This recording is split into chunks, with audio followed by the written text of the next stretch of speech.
오늘은 권력의 제약, 권력의 제약이라는 제목으로 말씀드리겠습니다. 우리가 이마에 땀을 흘리며 손에 굳은 살이 박히도록 일을 하는 것은 하느님이 주시는 먹거리를 받기 위해서입니다. 농부가 허리는 부러지도록 어깨는 떨어지도록 일을 하여도 그것은 하나님이 주시는 것을 받는 것입니다. 공기, 햇빛, 물, 흙, 씨앗 등 모든 것은 하나님의 것입니다. 하나님의 배려가 구하리요 사람의 수고는 일할도 못됩니다. 그러나 얼굴이 검게 걸리고 온몸에 먼지를 뒤집어 쓰면서 일을 하여도 하나님이 주시는 것을 받는 정도의 수고에 지나지 않습니다. 사실은 일하는 내 몸뚱이조차도 하나님이 쓰시는 농기구에 불과합니다. 내 생명이기 이전에 하나님의 것입니다. 일을 안 하고 먹는 이들은 하나님께서 밥을 입에 떠 넣어주는 것과 같습니다. 아직 돌쟁이가 못되어 제 숟가락질도 못하는 철없는 이들입니다. 예수는 우리에게 노겸사상을 비유로 가르쳤습니다. 너희 가운데 누가 밭을 갈거나 양을 치는 종이 있으면 들에서 돌아오는 그 종에게 어서와 식탁에 앉아라 하겠느냐? 오히려 내가 먹을 것을 준비하여라.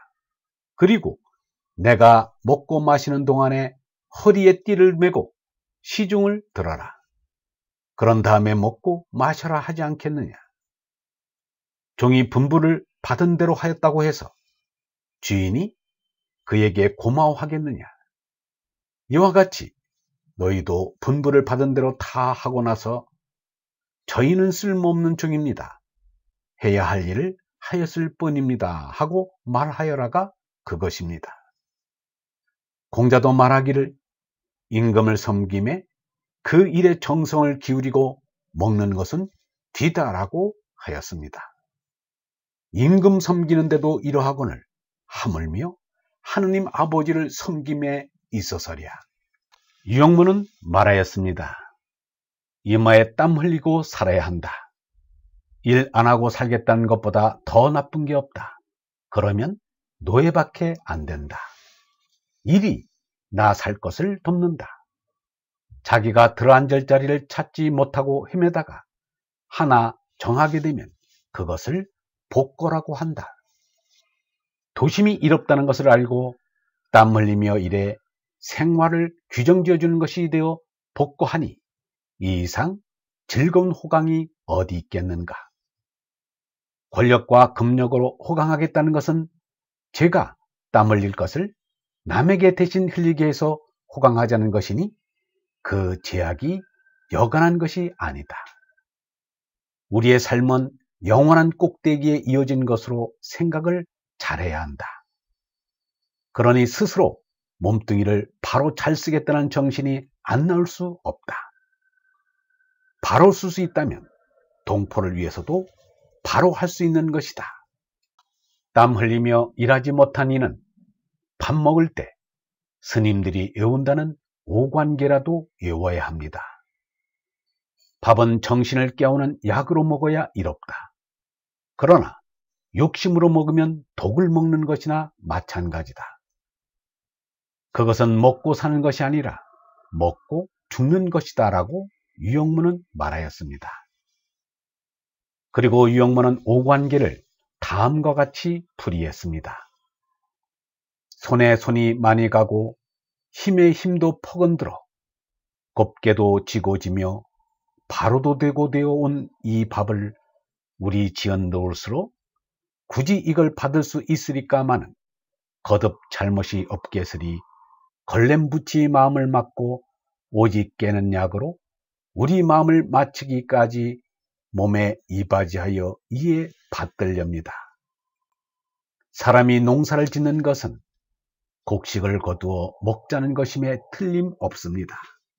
그러나 사람은 먹기 위해서 일해서는 안 됩니다. 기도드리기 위해서 일을 하는 것입니다.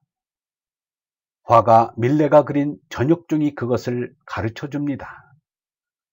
온 하루 동안 힘들여 일한 것은 일을 마칠 때에 기도하는 짧은 시간을 얻기 위해서입니다. 이것은 하나님 아들이 되는 신앙입니다. 먹거리 걱정에 앞서 하느님 아버지의 나라와 의를 생각하는 것입니다. 그런데 세상에서는 사람이 먹기 위해서 사는 것으로 알고 있습니다. 이는 짐승으로만 살겠다는 것입니다. 먹는 것을 인생의 목적으로 알고 살다가도 사는 것이 싱거웠던지 사람이 먹기 위해 사는가, 살기 위해 먹는가라는 문제를 제기하기도 합니다. 사람은 먹기 위해 사는 것도 아니요, 살기 위해 먹는 것도 아닙니다. 먹기 위해 살아도 줄곧 먹을 수만은 없습니다. 끊었다가 먹는다고 끈이 곧 끼니라고 합니다. 살기 위해 먹어도 영원히 사라지는 것이 아닙니다.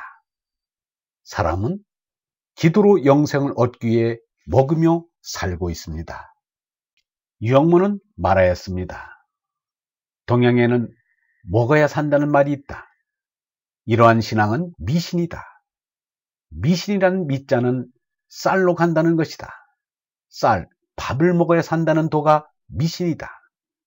올바른 종교가 몇 가지나 되고 올바른 신자가 몇 사람이나 되는지 나는 모르겠다. 모두가 먹어야 산다는 먹자판이 되어서 종교도 미신이 되고 종교는 아편이란 말을 듣게 된다. 힘과 빵을 해결하는 것이 종교라 해서 미신이 나오는 줄 안다. 공산주의 천하가 되면 먹고 사는데 많은 발전이 있다고 한다. 옛날 제왕 때에 잘 입고 잘 먹게 된다고 한 것인데 잘 입고 잘 산다는 것은 그것이 미신이 아니고 무엇이겠는가? 사람이 어리석어서 공산주의 같은 데 빠지는 것이다. 열대지방에는 먹을 것이 풍부하다. 더워서 입을 걱정도 하지 않는다. 그런데 이 지방 사람들은 미련하여 자기 나이를 모른다고 한다. 모든 것이 풍족하다는 것은 좋지 못하다. 백인들이 들어가 착취를 하여서 좀 부족한 듯 하니까 전보다 퍽 차이가 있다고 한다. 빵 문제가 해결되면 이 지경을 당한다. 빵 이상의 것이 우리에게는 있는 것이다. 인생에는 반드시 뜻이 있다. 진리가 그것이고 하느님이 그것이다. 영성신학원 다석아카데미의 하늘소리였습니다.